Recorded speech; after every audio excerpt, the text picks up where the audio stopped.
नमस्कार दोस्तों, मेरा नाम है डॉक्टर अभिषेक सिंह। मैं कैंसर विशेषज्ञ हूँ। पिछले 14 साल के मेरे करियर में मैंने देखा है कि कैंसर से उतने मरीजों की मृत्यु नहीं होती है जितने कि उसके डर से या उसके इलाज के डर से। जानकारी का बहुत अभाव है। समाज में बहुत सारे मिथक, बहुत सारे भ्रम, बहुत सारी अफवाहें प्रचलित हैं, जिस कारण से सही समय पर मरीज सही डिसीजन नहीं ले पाते और उसके कारण से उनकी मृत्यु होती है। हम सब जानते हैं कैंसर तेज़ी से बढ़ रहा है। कुछ अगले समय में, अगले कुछ सालों में बहुत सारे कैंसर के मरीज भारत में पाए जाएंगे, दुनिया भर में बढ़ेंगे। हर घर में, हर मोहल्ले में ढेरों कैंसर के मरीज होंगे।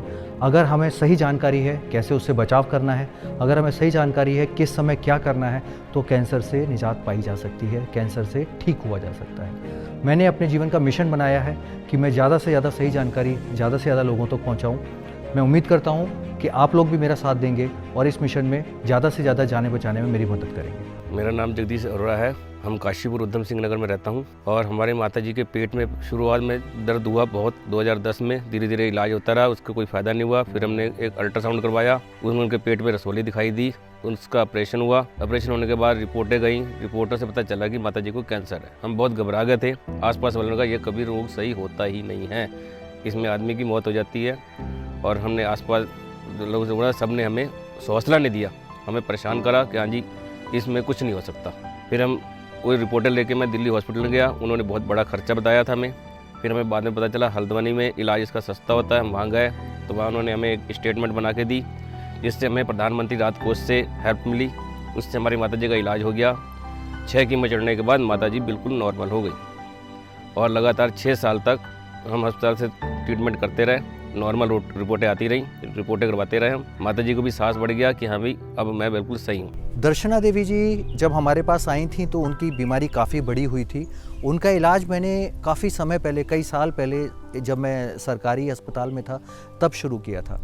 उस समय वो कार्सिनोमा ओवरी स्टेज 4 लेके आए थे और बीमारी कितना हम कंट्रोल कर पाएंगे, उनकी उम्र को देखते हुए, उनकी बीमारी को देखते हुए काफ़ी कठिन लग रहा था उनका इलाज करने में, क्योंकि उनके फाइनेंशियल दिक्कत काफ़ी सारे थे। तो उस समय गवर्नमेंट की तरफ से मदद मिली, हंस फाउंडेशन की तरफ से उनको मदद मिली कीमोथेरेपी में और बाकी दवाइयों के इंतज़ाम में। उनका इलाज किया गया कीमोथेरेपी के द्वारा ही और बहुत अच्छा रिजल्ट आया।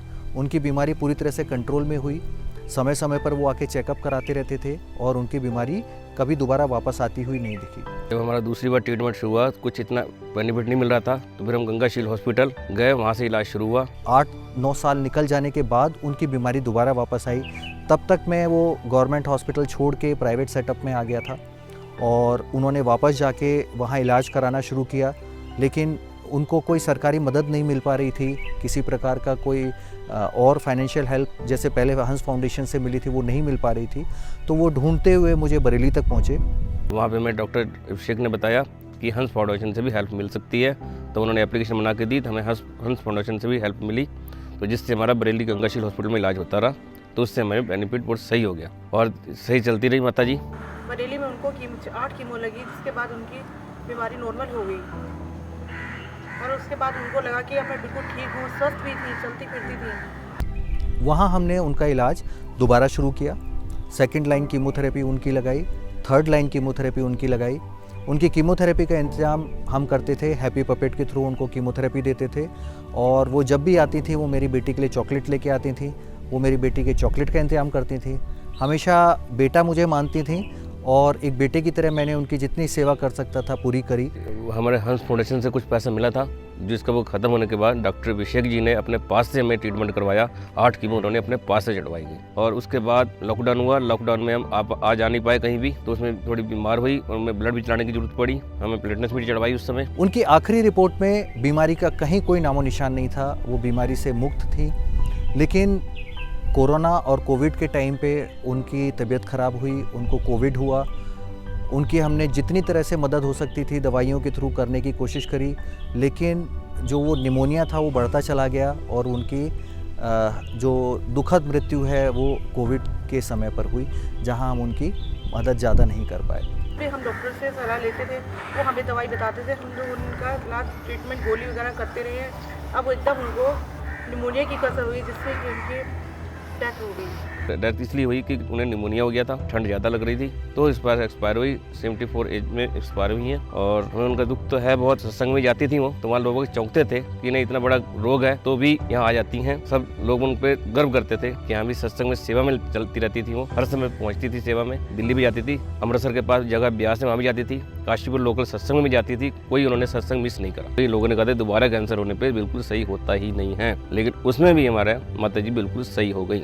और माता जी का कहना यह था कि बीमारी तो हर किसी को होती है, छोटी भी बड़ी हो बीमारी है ही, इससे डरना नहीं चाहिए, इसका डट के मुकाबला करना चाहिए। और इस हिसाब से उनको बिल्कुल सही होती रही, इलाज चलता रहा। लेकिन माता जी 65 एज में कैंसर हुआ था और 72 तक माता जी बिल्कुल अच्छी रही हैं।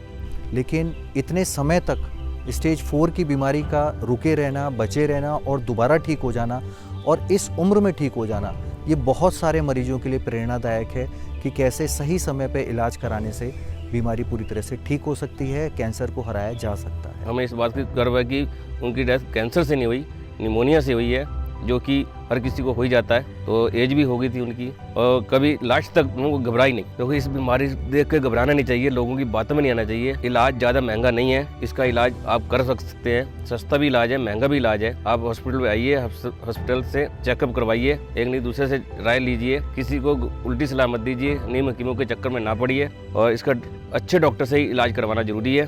बीमारी कोई बड़ी नहीं है, खतरनाक नहीं है। अब हमें इस चीज़ का जानकारी होगी कि ये बीमारी कोई खतरनाक नहीं है। हमें इस बात का गर्व है कि उन्हें मौत उनकी कैंसर से नहीं हुई है। और इस किस्से ये है कि माता जी ने हमें शिक्षा दी है कि हमें कभी घबराना नहीं चाहिए रोग को लेके।